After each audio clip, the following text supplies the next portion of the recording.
Alright, I guess we can call this a comet update. Haven't done one since I got it. I brought it here to the farm about a month ago now, maybe a little bit longer. And I proceeded to do all the mechanical things that it needed. It was drivable when I got it, but it had 0 brakes. They didn't do anything. So I kind of drove it here on the emergency brake, which was okay. It worked fine. But, so the first thing I did is I ripped off all the old brake lines all the way around. And went up to AutoZone and got a handful of brake line lengths, and I went from there. So got that all taken care of. I found that it had a small leak in the master cylinder.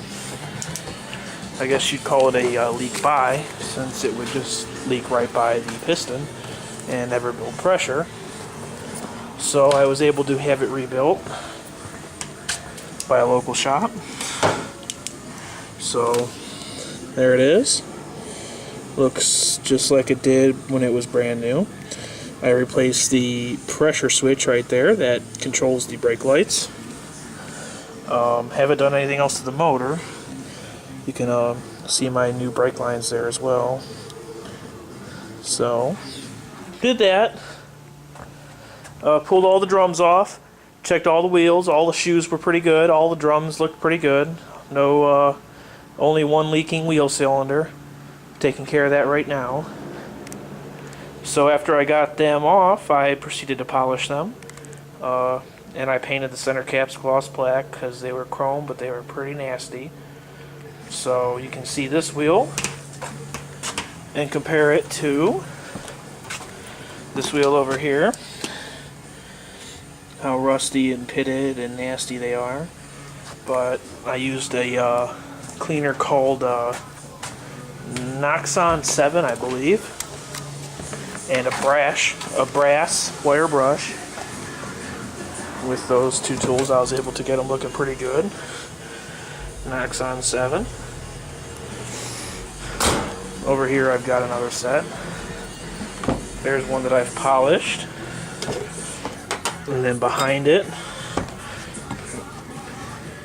is how they came. And these are the center caps. Wanted to keep them because of the cool Ford emblem. So that one hasn't been polished yet. It'll look like this one when it's done. So there's those. This wheel over here is the one that had the leaky wheel cylinder. Got the shoes off. Drums in the trunk. So I found a set of 62 vent plates for it, so we can run those. We've started to polish it. So far all we've got done here is the deck lid. We haven't gone any further than that. That's the original paint, 1962. You can see what it looked like when it came here. Pretty faded and bland, and that's what we got it looking like. So, done pretty good with that stuff. Nothing really to do in the interior. The interior is pretty much cherry.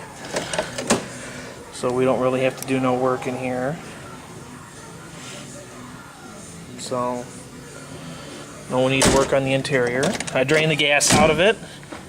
Gas was pretty much varnish. Turned a dark orange color and smelled like furniture polish. So that, needless to say, got poured on a fire and disposed of. So that took care of that. So it's coming along. I'm slowly doing the underbody as well. I've got about 80% of it done.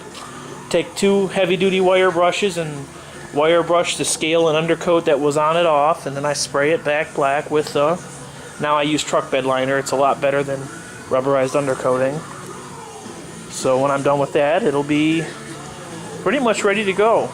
I'm kind of just waiting on a brake drum spring kit for the rear. Once I get that, I can get her all back together. So that's about it.